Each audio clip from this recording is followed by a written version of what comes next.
Thank you so much for that warm welcome, and thank you for the opportunity to present today. So in this workshop, students and staff from Maynooth University and Maynooth Students' Union are going to discuss a student-staff partnership that we've built in support of enhancing digital teaching and learning at Maynooth. So before we begin, I'll briefly introduce some of the key members of our partnership, and you'll be meeting some of them during the workshop today. So my name is Morag Munro. I work in Maynooth University as the Maynooth project lead for the Enhancing Digital Teaching and Learning, or EDTL project.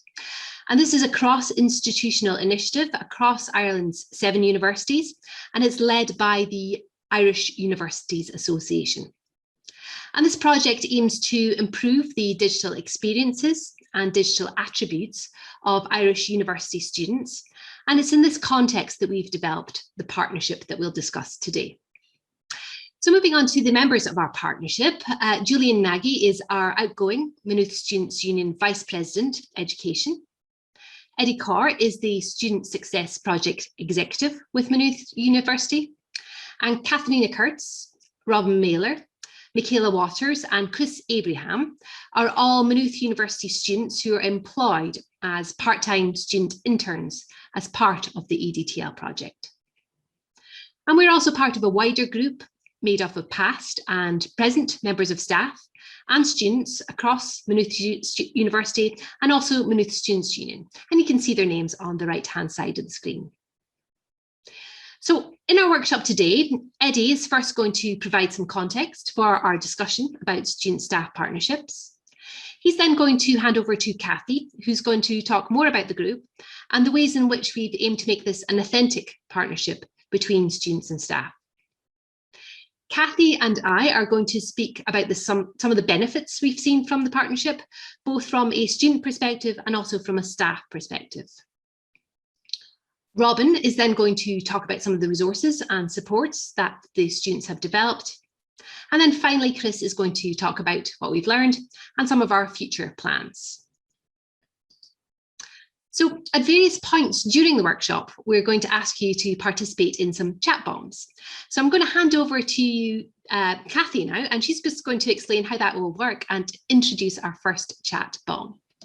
Perfect. Thanks so much, Morag. And hi, everyone. It's great to talk to you today. So yeah, what we've kind of incorporated in our workshop to keep it interactive are various chat bombs. And whenever you see kind of this slide or a slide that looks similar to this one, we'll ask you to for your kind of engagement or your opinion. And how that works is, first of all, I'm gonna, or whoever facilitates the chat bomb will read out the question. So for this one, it is, how energized and awake are you feeling in this moment? So from 1 to 10. 1 would be super sleepy and 10 would be the most possible, you know, super excited and ready and energized, maybe after 10 coffees or so. And what we'll do is, like, after we read out the question, we'll give you about 30 seconds to type your answer in the chat without clicking send yet. So we're going to let you know when you have about, 15 seconds left. And then also when it comes closer to the 30-second mark. And then we'll ask you to click send all together at the same time. And we'll have a lot of responses in the chat. And whoever facilitates the chat bomb will read out some of the contributions.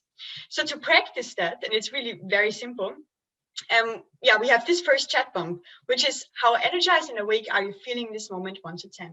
So I'll ask you to type your answer in the chat. Probably I'll give you a little bit less than 30 seconds because that's just literally a number that you have to type. But you can think about it a little bit.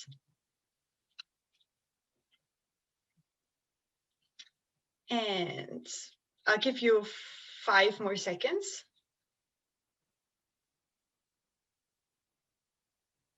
And now click send if you have decided on a number. And we see the numbers coming in. Perfect. Martina is 6. Great. Morag 8. Eddie 7. Chris 8. Richard is 10. Excited and currently on a run. Listening in. Wow. That's the privilege that you join us. Very welcome, Richard. That's great. Okay, cool. So I think the concept is pretty easy. And if there are any questions, feel free to jump in at any point. And I'll pass you on to, I think Eddie is next. Yeah. Thank you very much, Kathy. So I think lots of energized people in the room there looking at the scores. We're looking at 6, 7s and 8s, so that's good. My name is Eddie, and I'm the Student Success Project Executive here at Maynooth University. And I'm going to take you through a really quick overview of student partnership and how it can be developed. So for many, a student attending university, it's a transformative and an empowering process. Students are adapting to new surroundings. They're encouraged to think critically.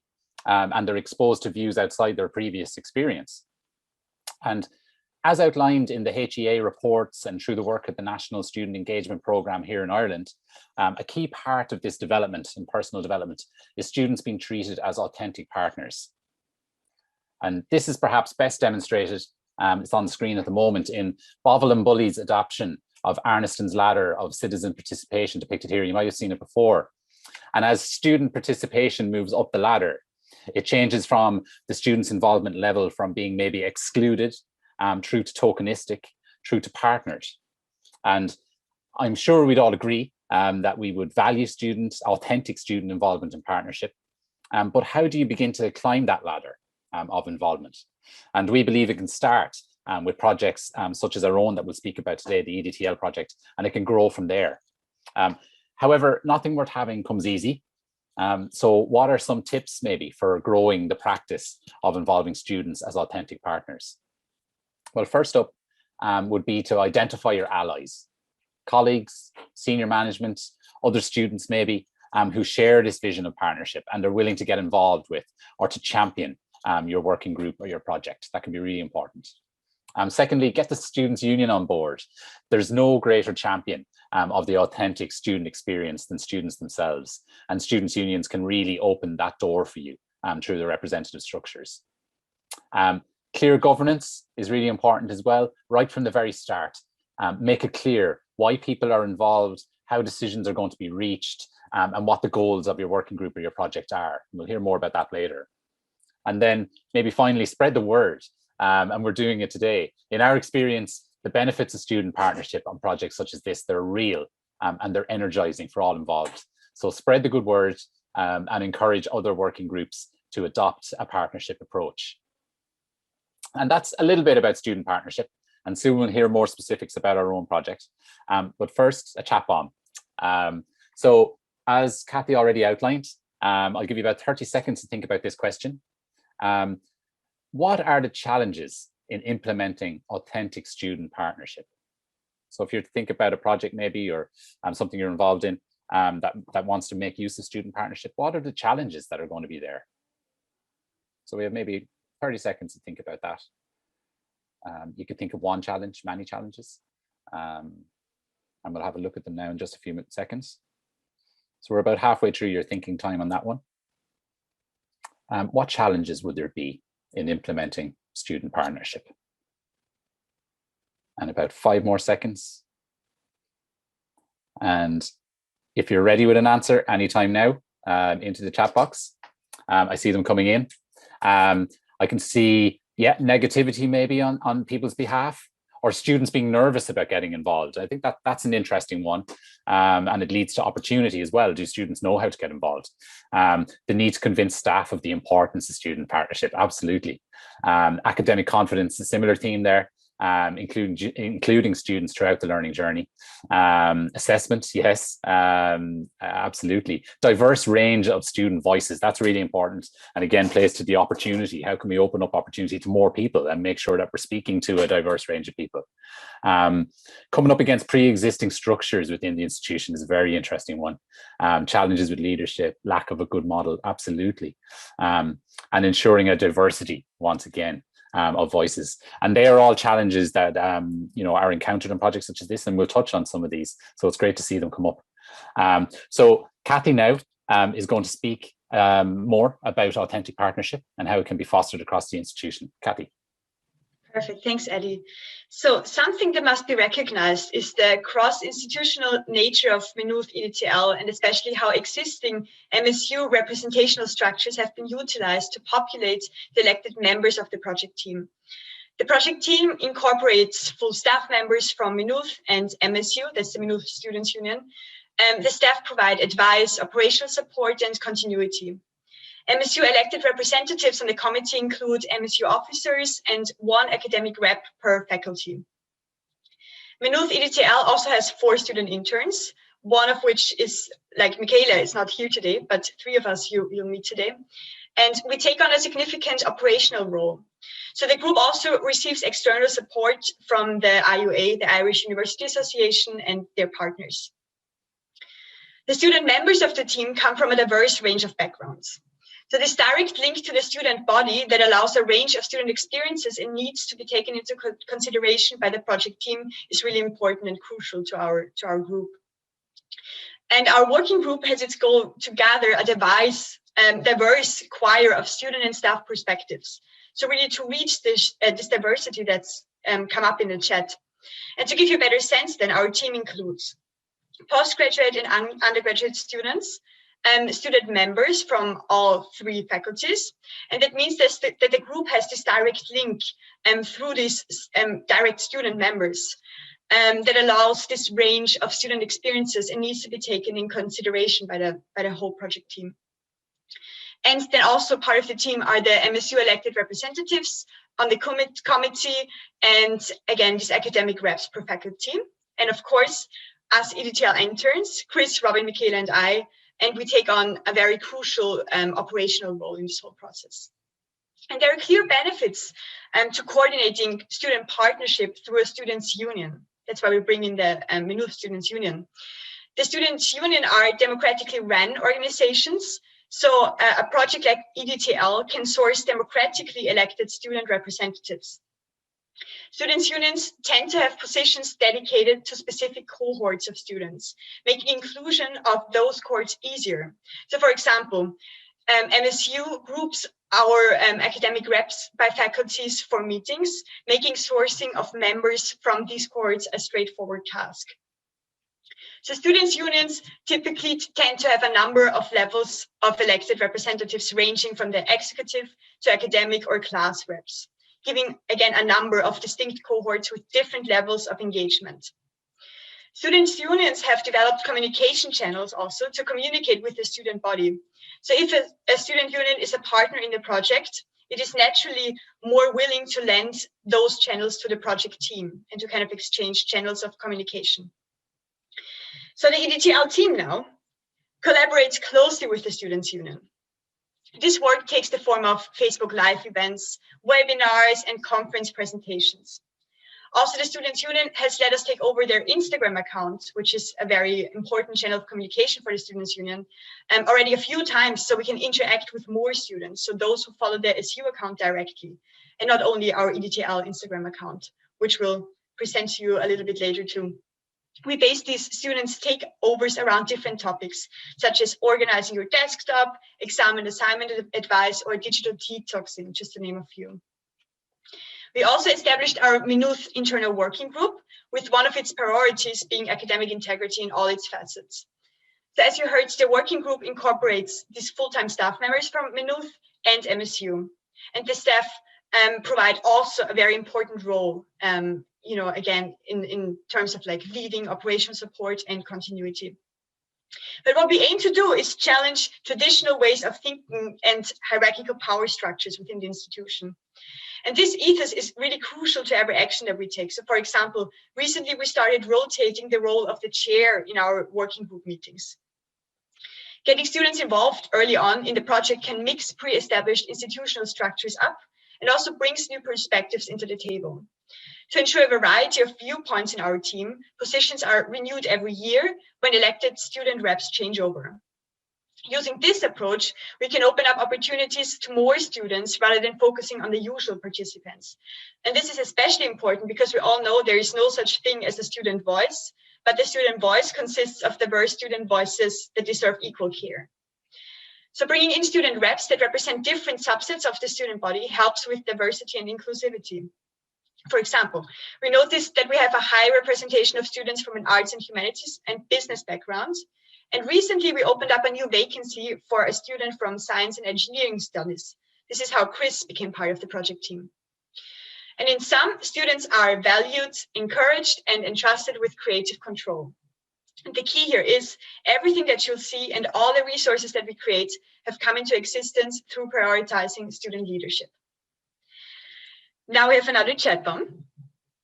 And the question here is, what's the difference between partnership and engagement? Just a little brainstorm. There is no right or wrong answer. So you'll have 30 seconds starting from now, and then I'll say stop. And let you know, of course, halfway through. What's the difference between partnership and engagement? Is there even a difference?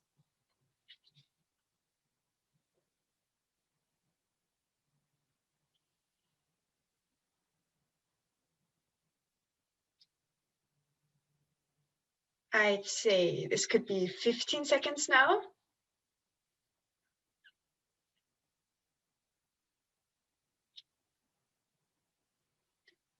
And 5 more seconds. And 30 seconds. Now we can click send if you're ready. Great, great, great. Telling versus consulting. Interesting. Partnership. Everyone has an equal seat at the table. All can take leadership roles. Yeah, exactly. That's what we're also trying to achieve with, for example, like rotating the role of the chair to kind of have more a partnership approach. Very interesting. Partnership goes beyond engagement to collaborate on finding common solutions to areas of shared concern. So it even goes beyond engagement. You can say you will get involved, but will you actually contribute? Contribution in some form is the engagement. That's really interesting. Very nice unpacking of these terms here. Richard says partnership is shared authority and responsibility and representation. Yeah, shared responsibility. That's really interesting. Perhaps also shared accountability then comes in hand with it. Very interesting. Thank you. These are great answers. So now I want to talk a little bit about the benefits that we saw. And for that, before we do so though, there's another chat bomb to kind of get everyone on the same page here to start thinking about the benefits. What are the benefits of authentic student partnership? If you can think of some, what could be benefits of authentic student partnership? And I give you 30 seconds from now.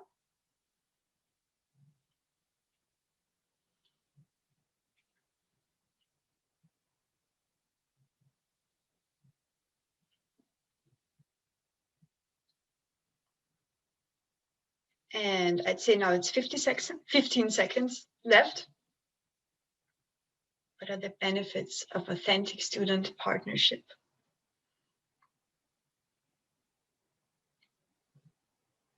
And 5 seconds left.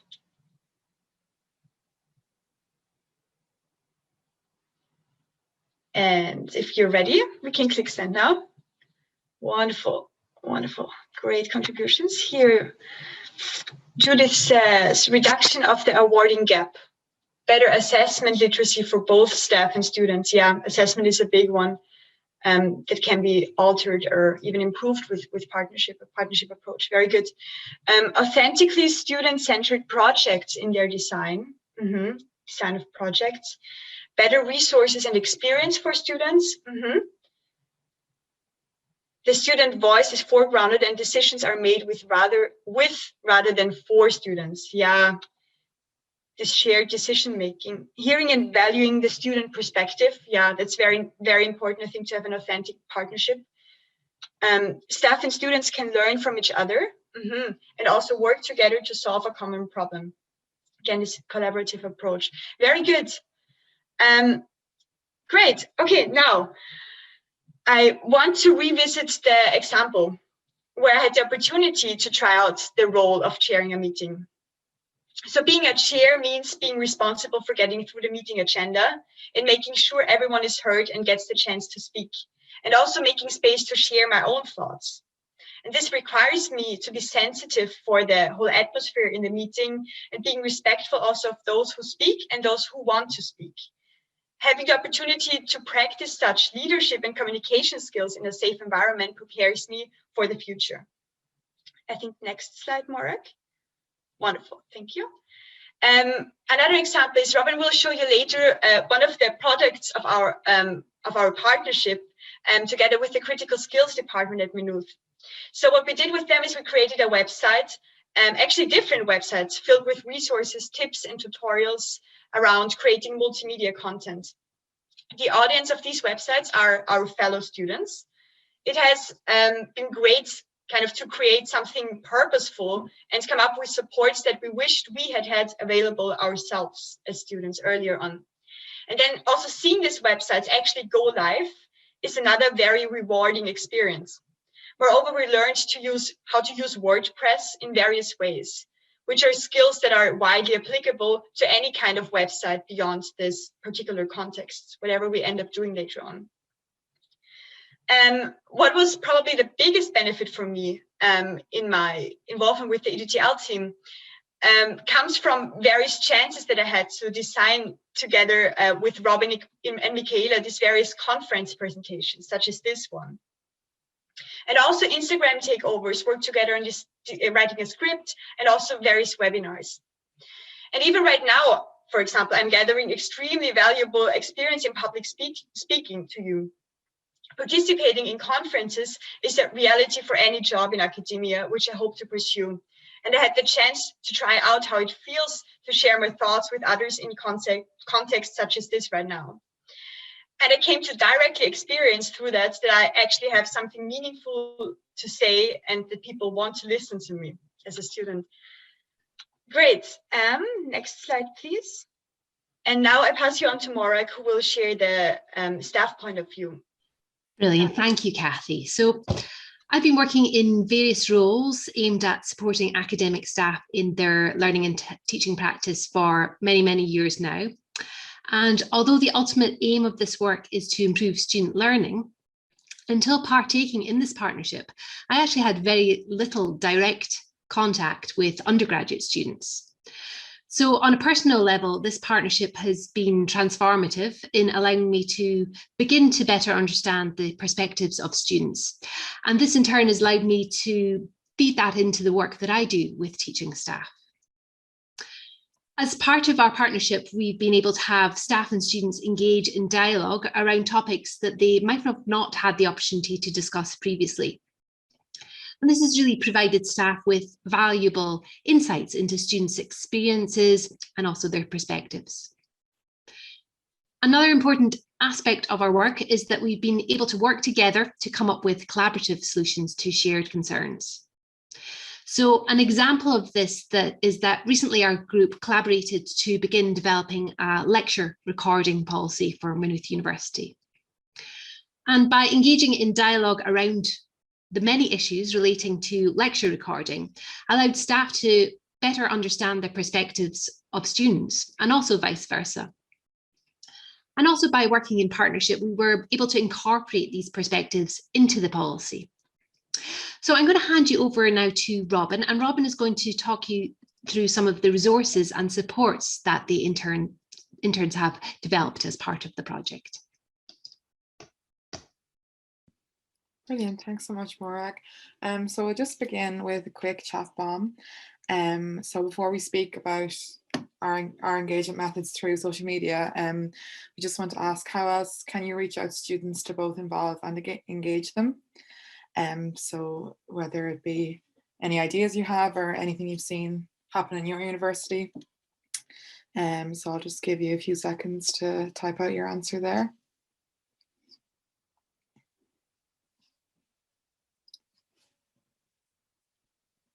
Brilliant. So maybe whenever everyone's ready, you might send your answer into the chat and we can see some examples. So Judith says, using other students, personal appeal in classes. Eddie says, focus groups, presentations to student representational forums. Kathy says, through the library, when possible, ask them in person on campus. Yeah, that's something I suppose we all wish that we could use, personal engagement. Yeah, so Morag, if you want to move the slides along, this is just an example of our EDTL Instagram page. So this, we work with the other interns in the 7 universities, and this is a page that we've created, and it's kind of nearly a hub for all our resources across all the universities, and we've really been focusing on helping students enhance their experience as they transition online. In the next slide, we have an example of some of the infographics we have created. We felt that academic integrity in an online setting is very important to inform students about. So we focused on contract cheating and things like essay mills and making students aware of that. We also really wanted to encourage engagement and help students feel comfortable engaging their classes online.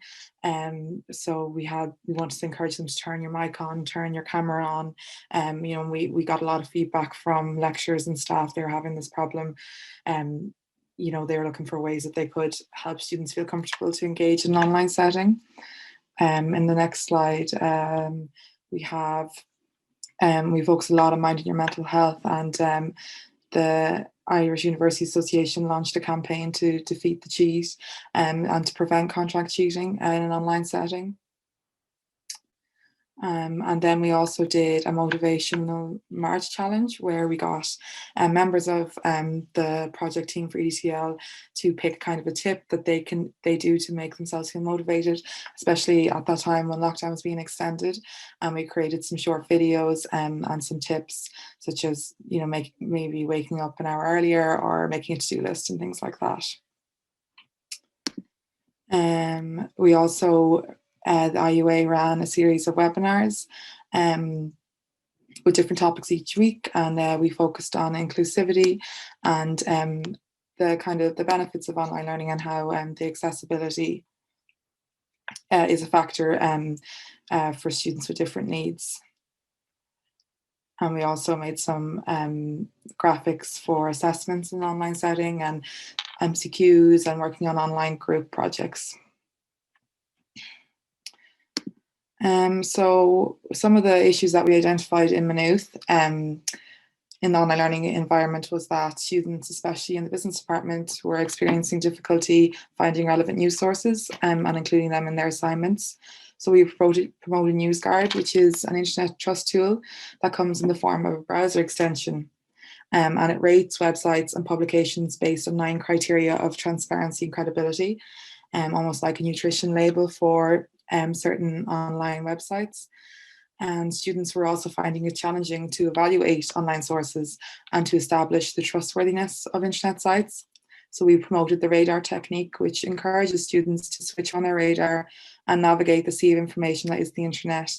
And it helps students to evaluate sources based on relevance, authority, date, appearance, and the reason for writing. And then, as I mentioned earlier, we identified academic integrity as a key issue facing students in the online learning environment. And we felt that it was important that students were educated on the topic, especially with issues such as plagiarism and contract cheating, and we discussed them. So then we thought about how we might communicate our message to our audience. So we launched some takeover days with the Maynooth Students' Union Instagram page. And these takeover days gave us interns an opportunity to speak directly to students. We created some short informative videos explaining some of the resources that we had made. And more importantly, we put up question boxes and polls to answer any queries that students had. And we encouraged them to directly message us to gather feedback and then to identify any difficulties that students are experiencing so we could address them for the future. And we also used it as a way to check in with students, ask how they were and help them feel listened to, and that there was, students like us that we could advocate on their behalf if they had any difficulty in the online learning environment. Then we also had the opportunity to speak on the teaching module TL517. So it's a digital learning module that Morag teaches, and we came on as guest speakers to share the student experience with online learning. We felt it was very important to communicate the needs of students in a digital learning environment and highlight any issues that staff may not be aware of. And also it was about creating a safe place where students and staff could have open discussions about the challenges and the opportunities that online learning presents to them both. So I'll hand you over. Oh, we have another chat bomb here. So we want to ask, What types of student partnerships are playing out across your institution? So I'll give you a few seconds there to come up with an answer. So this mightn't necessarily have to be social media, but any way that you feel that students and staff are partnering together in your institution. So whenever you're ready there, you can submit your answer into the chat. So Eddie says student union structures, reps on committees and various projects. And Kathy says assessment in some modules and content. Yeah, so it's really important to ask students nearly what assessment they prefer and what sort of things they'd like to study. And Judith said it is very hit and miss. We are looking at students as partners in assessment project. Yeah, I think a lot of the webinars that we've had over the last year as assessment moved online, you know, the lecturers are finding it that it's so important to ask students about what methods they prefer, which is great. So I think Chris now is going to speak about some lessons and future plans that we have for our group. Thanks, Robin. So I'm Chris, and I'll be talking about the lessons that we have learned, but also about our future plans. So one of the major things we realized was that there was a diversity of student voices ranging across the different faculties, but also across different backgrounds. It is important that all these voices are heard. One of our main focus areas during recent times was on academic integrity. We wish to continue researching this topic while also looking at how possible staff-student partnership can be of benefit to authentic assessments.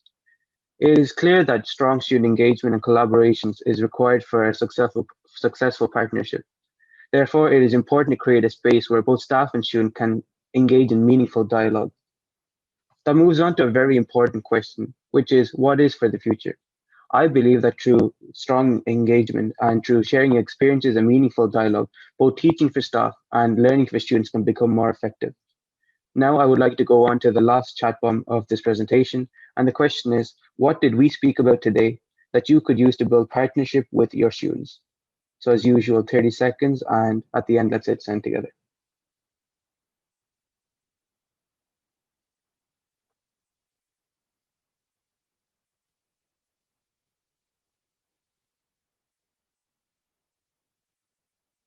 I'll say that's about 15 seconds gone.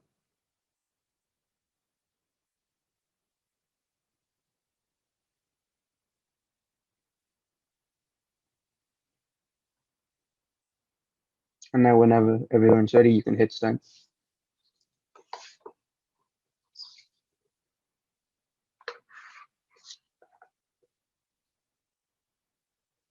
So Eddie's saying bringing in the SU to provide diversity of student voice. Yeah, the SU is such a large community that there's a representative from everywhere, so it's a really good option. More focus on assessment design, looking at misses, but a bit more and using them as learning opportunity instead of getting too excited about the hits. And which is lots of food for thought. I have loads of ideas. Thanks. At 5 kilometers, so hardly able to breathe. Thank you for joining us on your run. All right, with that being said, I would like to thank everyone for listening to us. And at this time, we will be answering any questions that you may have. Thank you.